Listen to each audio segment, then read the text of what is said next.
Olá pessoal, nós já estamos iniciando a nossa última aula da unidade 1, da disciplina Cartografia. Nessa aula nós iremos estudar a evolução dos sistemas geodésicos.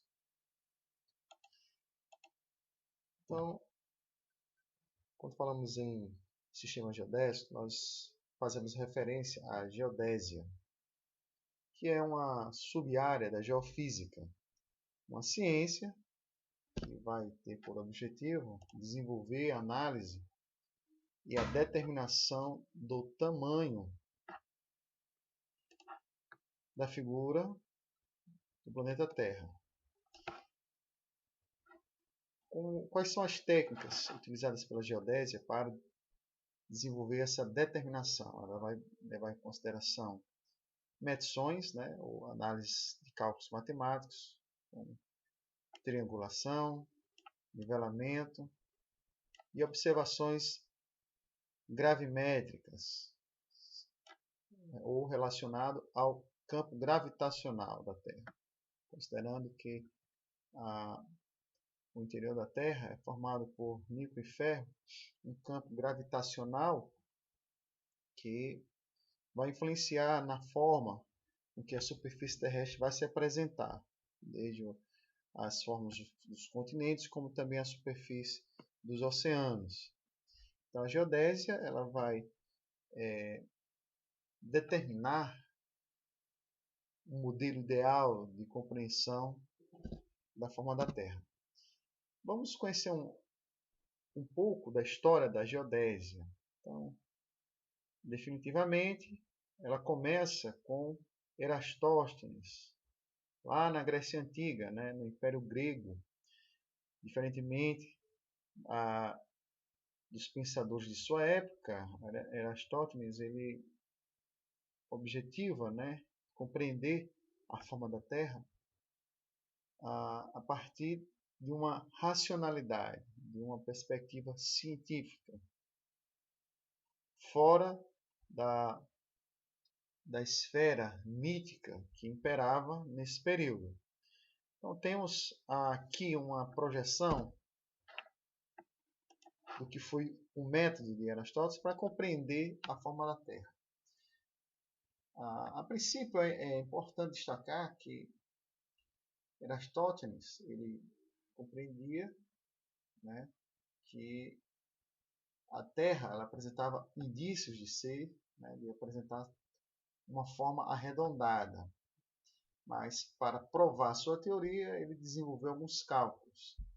A princípio, ele cogitava que se a Terra não fosse redonda, a superfície da Terra, ao receber a luz do Sol, iria iluminar de forma igual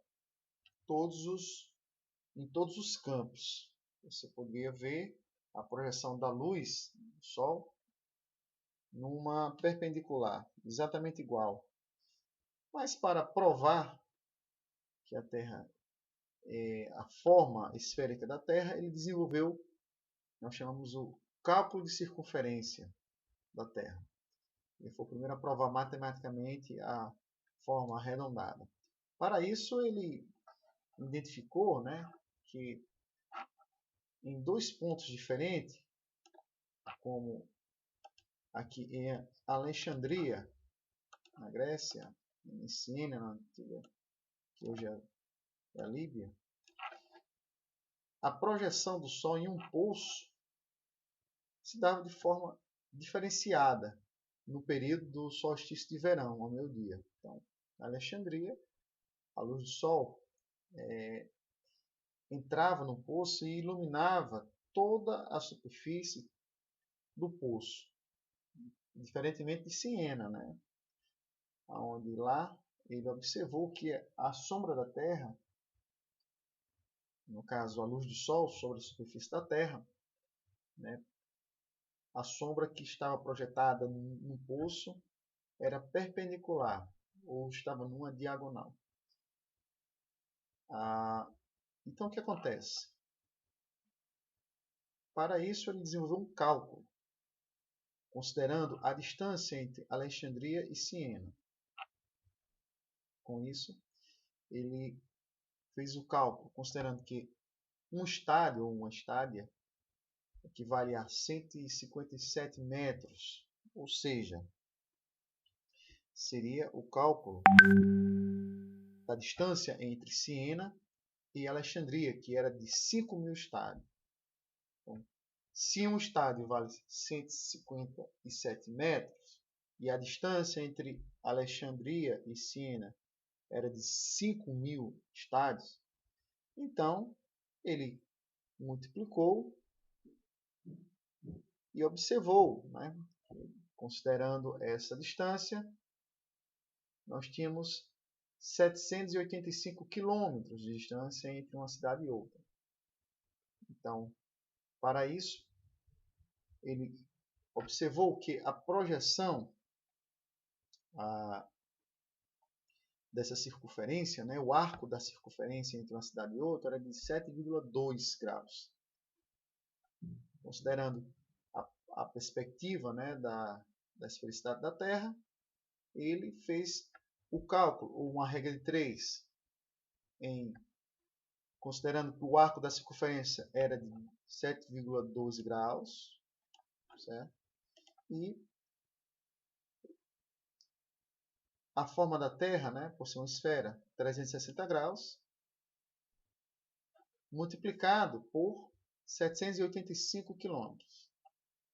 Multiplicando, nós teríamos o resultado dividido por 7,2 graus, que daria 39.250 quilômetros. Isso, né, destacou na história, ficou bastante comprovado essa perspectiva de entender a Terra como uma circunferência. Então, a história da geodésia, da forma científica com que a Terra apresenta-se, né, começa a ser questionada e ser revisada mediante os cálculos de Aristóteles, lá em 276 a.C., né? Então, temos aí a perspectiva científica que vai iniciar os estudos sobre a geodésia.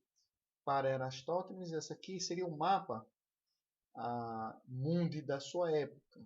Temos aqui a África sendo representada.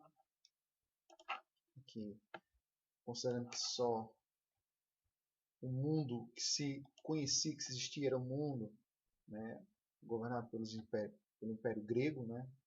Temos aqui a África, temos aqui a Europa, temos aqui a Ásia.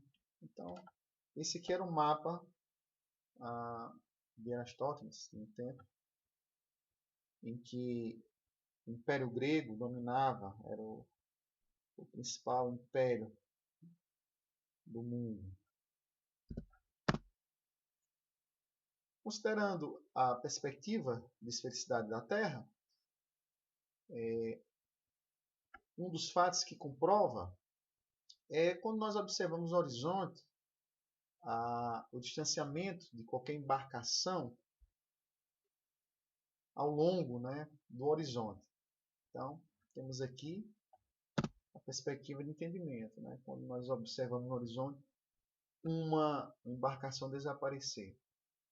Na verdade, o que acontece? A altura do observador, juntamente com a distância com que ele consegue observar essa embarcação e o raio da Terra, vai determinar essa relação de esfericidade que diz respeito à observação na paisagem de embarcação. Na verdade, o que acontece é que uma embarcação, por exemplo, ao sair aqui da cidade de Natal, em direção à cidade de Cabo Verde, por exemplo, na África, lá nessa ilha do Atlântico Norte, ela vai fazer um trajeto circunferencial.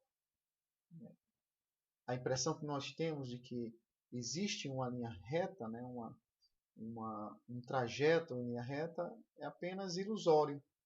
O que vai acontecer, ela vai fazer um trajeto considerando o arco, essa perspectiva circunferencial da superfície, né, dos oceanos.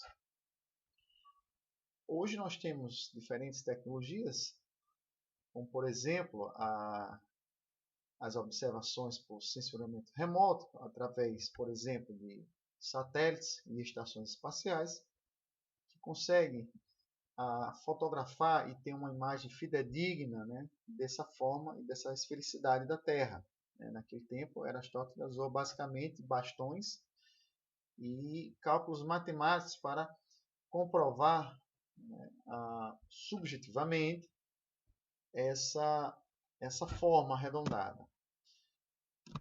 Então, a magnitude, né, do planeta Terra em relação à sua esfericidade, nós temos aqui já tecnologias que conseguem, né, dar uma resposta mais eficaz às perguntas científicas. Observando assim do espaço, nós até podemos dizer que a Terra ela é redonda, perfeitamente redonda, uma circunferência perfeita. Isso é ruim? Mas, matematicamente, não é isso que acontece. Isso aqui é só uma impressão, uma ilusão de ótica em relação à verdadeira forma do planeta Terra. Você tem que considerar a superfície dos continentes e oceanos. Certo? Aqui nós observamos, basicamente, mas como é a verdadeira forma da Terra? Então, segundo o matemático Carl Friedrichs, que viveu entre 1700 e 1800, a forma do planeta, matematicamente falando, é uma forma de geóide, que é essa superfície, né, que ele vai chamar de uma superfície do nível médio do mar. Ele vai considerar esse nível médio, certo? Em sua forma homogênea, sem qualquer apresentação de correntezas, ventos ou variação de densidade dessa água. Então, considerando também o prolongamento sobre os continentes, dessa forma, desse nível médio sobre os continentes. Então, a superfície aqui dos oceanos, prolongados sobre os continentes, nós teríamos a forma perfeita ou fidedigna, né, do planeta Terra. Segundo os cálculos, a forma da Terra teria esse modelo como o mais fidedigno, né? Então, a forma seria cientificamente, né, mais ideal representar a Terra como um geóide, não como uma esfera perfeita. Observem aqui, essa aqui é uma representação do gravimétrica, ou seja, considerando a ação da gravidade, né, sobre o relevo, sobre a forma da Terra, que mais se aproxima da forma real do nosso planeta. Certo? Então, se você quer considerar a forma da Terra, o formato fidedigno, é esse aí. Então, observe que não tem muita semelhança com o que nós vimos, né, nas representações ideais do globo terrestre em mapas. Essa aqui é uma perspectiva mais fidedigna. Então, o geóide. O geóide é essa superfície econopotencial que vai considerar o campo gravitacional da Terra. E esse nível médio do mar, juntamente com os continentes, vai gerar, né, a representação matemática. Só que para representar essa forma é muito complicado. Nós não podemos, né, apresentar cálculos, né, absolutos que mostrem perfeitamente como se dá esse formato de geóide. Então, considerando a superfície topográfica, ou seja, a superfície entre regiões de altitude da Terra, considerando depressões, planaltos, nós temos diferentes sobreposições de formas, certo? Então, observem aqui nesse gráfico a perspectiva, né, mais fidedigna de um geóide, considerando a superfície topográfica, certo? Dos continentes e do oceano. Então, aqui está a superfície média dos oceanos, junto com os continentes, essa lista aqui mais escura. E nós temos aqui o geóide, aquela forma matemática que está calculando, certo? As variações da força gravimétricas, né? Que é possível de ser identificada em diferentes pontos da superfície terrestre. Em cada ponto da superfície terrestre existe uma variação gravimétrica, certo? É daqui que vai ser retirado os cálculos para desenvolver ou representar a Terra no formato de um geóide, certo? Então, são distribuições muito aleatórias, né? É impossível você calcular todas as variações gravimétricas da superfície terrestre. Então, existem alguns pontos de referência que vão ser coletados e vão ser postos para desenvolver o cálculo do geóide. Juntamente com o geóide, existe um outro formato possível de se representar o planeta Terra, que é em forma de elipsoide, que é uma superfície de referência também geodésica. Então, esse modelo ela vai ser o segundo modelo mais usual para identificar as dimensões, né, da forma aproximada da Terra. Então, ela se destina também a estabelecer com razoável exatidão algumas posições, esse formato relativo da Terra.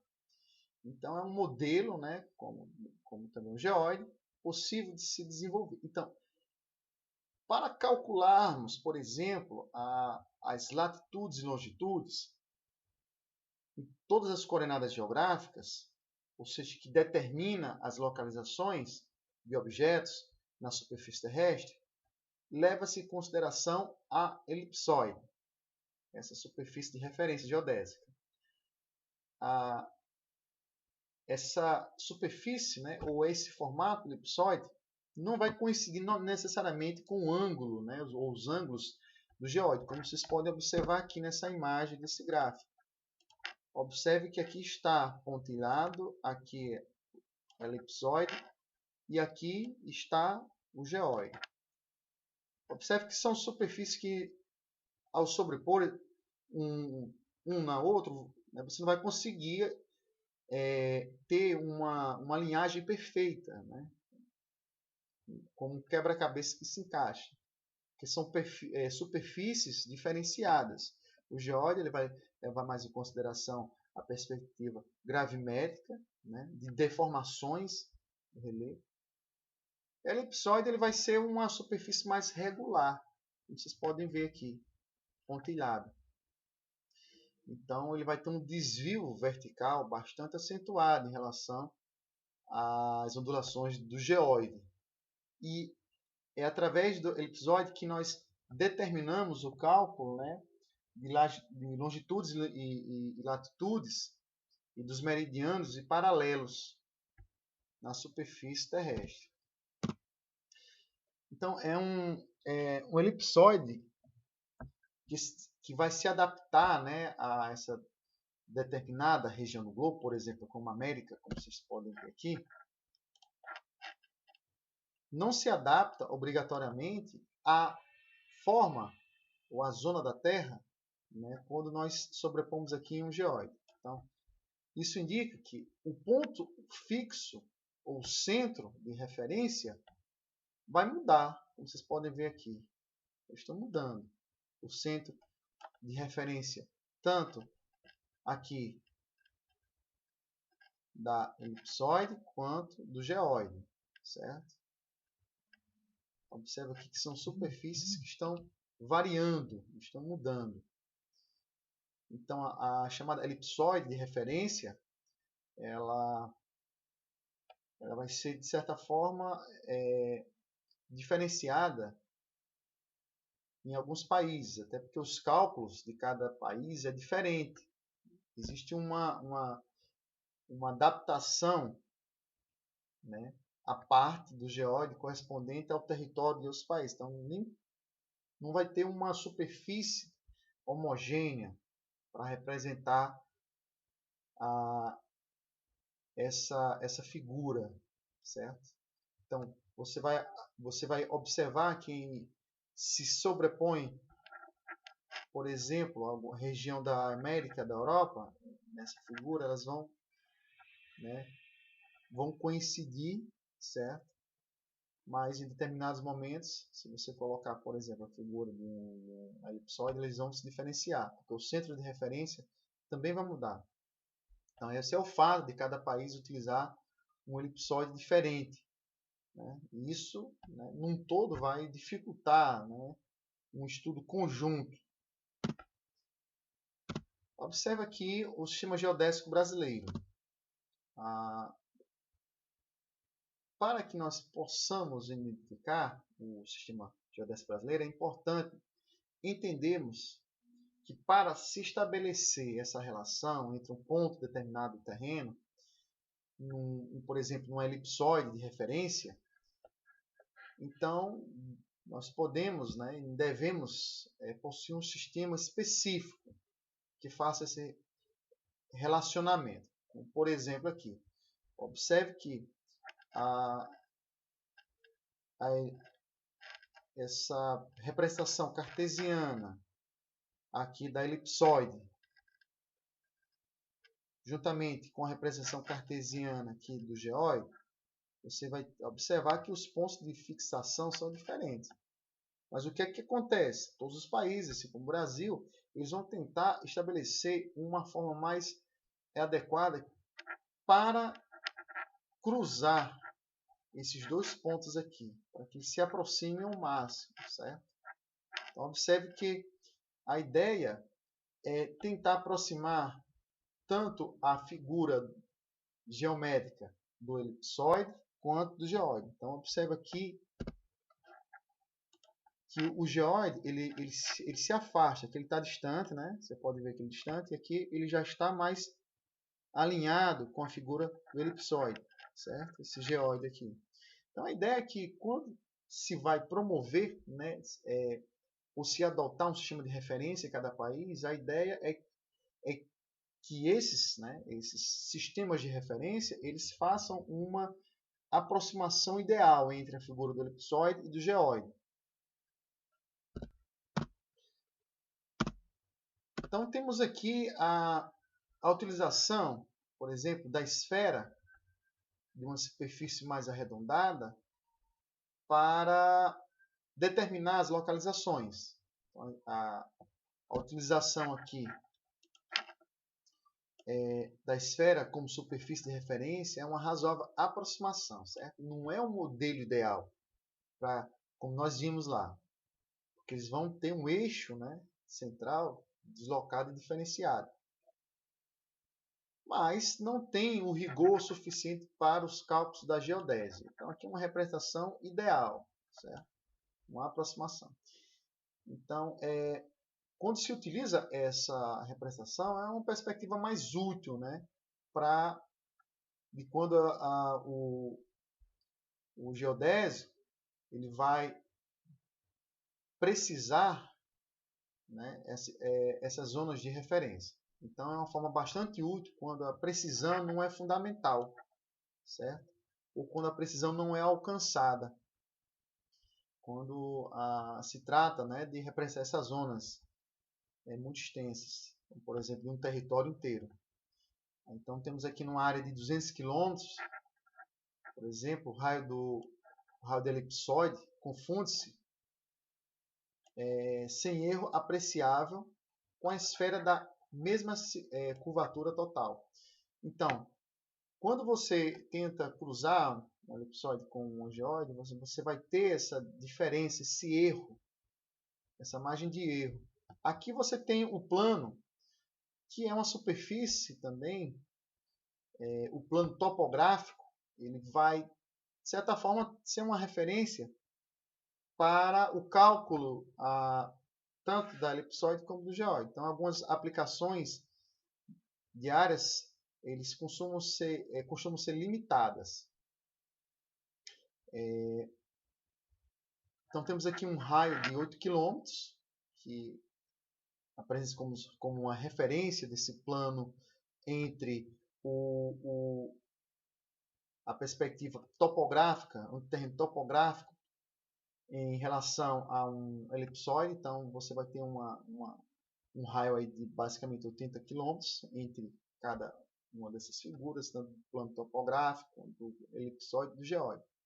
Então, o geóide e o elipsoide terrestre, no caso, pode confundir-se com seu plano tangente, né, de 8 km em relação ao plano topográfico, certo? Então, o plano topográfico, naquela imagem que nós vimos, só voltar aqui para vocês observarem, esse aqui é o plano topográfico, viu? Vocês terem uma ideia mais aproximada. Esse aqui é o plano topográfico. Então, quando nós temos aqui um raio de 8 km, em relação ao plano topográfico e a imagem do geóide e da elipsoide, certo? Vamos em frente. Então, para determinar o sistema de referência de cada país, nós temos aqui o datum geodésico.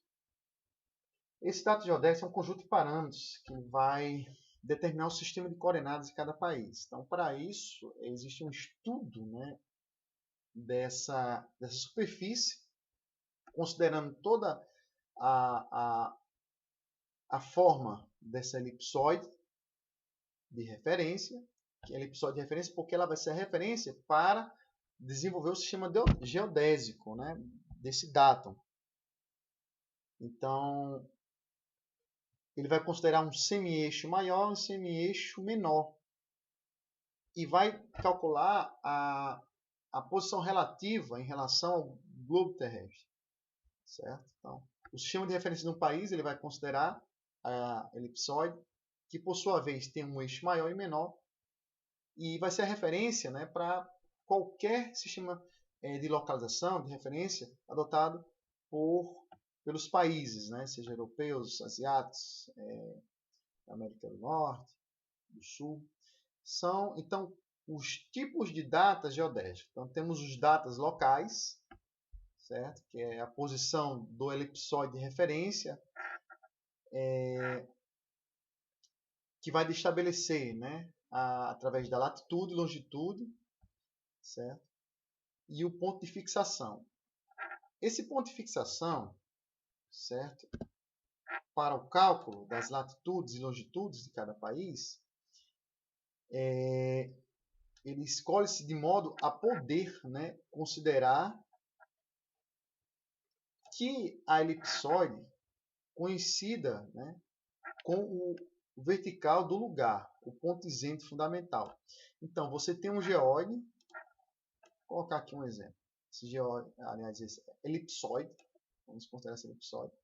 Então, se eu quero determinar um ponto, certo? Eu vou colocar aqui, existe aqui 2 eixos. Esse aqui é o eixo, certo? Maior, esse aqui é o eixo menor. Então, esse aqui vai ser a referência, por exemplo, se eu quiser determinar a localização aqui da cidade de Tabatinga. Então, para fazer aqui, eu tenho que coincidir esse ponto, certo? Em zênite, ou seja, no ponto mais vertical possível, com aqui essa figura elipsoide, né? Então, esse ponto aqui em zênite, esse aqui é o ponto em zênite, mas é um ponto acima, certo? Esse aqui vamos colocar a posição mais vertical. Ele tem que coincidir, certo, com a vertical do lugar em relação à figura do elipsoide. Então, por exemplo, o eixo maior aqui ele tem que coincidir com o eixo maior do elipsoide. Então, tomando assim, né, o valor dessa perspectiva, né, de triangulação entre essa localização e a elipsoide de referência, nós temos as coordenadas geodésicas e as respectivas coordenadas de zênite desse pontozinho aqui. No caso, seria, por exemplo, a cidade de Tabatinga. Então, dato, na verdade, ele vai ser o quê? Ele vai ser um ponto em que as coordenadas geodésicas coincidem com as coordenadas do zênite. Certo? Então, os outros pontos não vai haver coincidência. É porque cada ponto vai ser estabelecido, né, uma latitude, uma longitude diferenciada.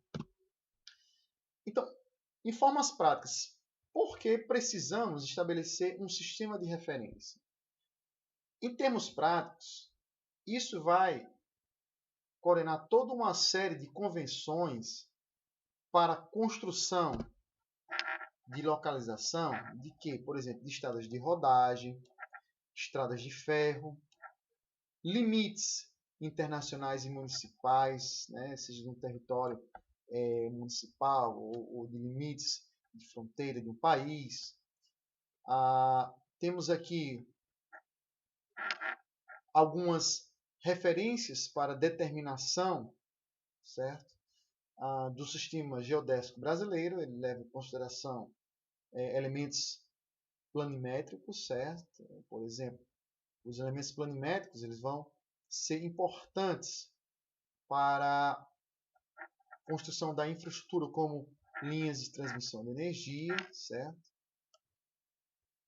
Que vai gerar as redes de circulação, de transmissão de energia em um território.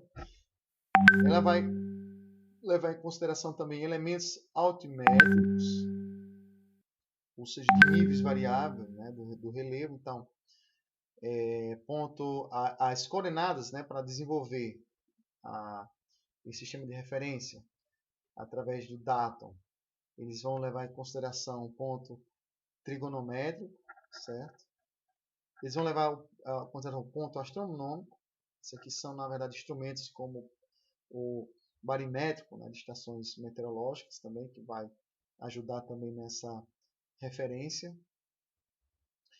Outros pontos aqui importantes necessitam desse sistema de referência, por exemplo, a determinação dos elementos da vegetação, certo?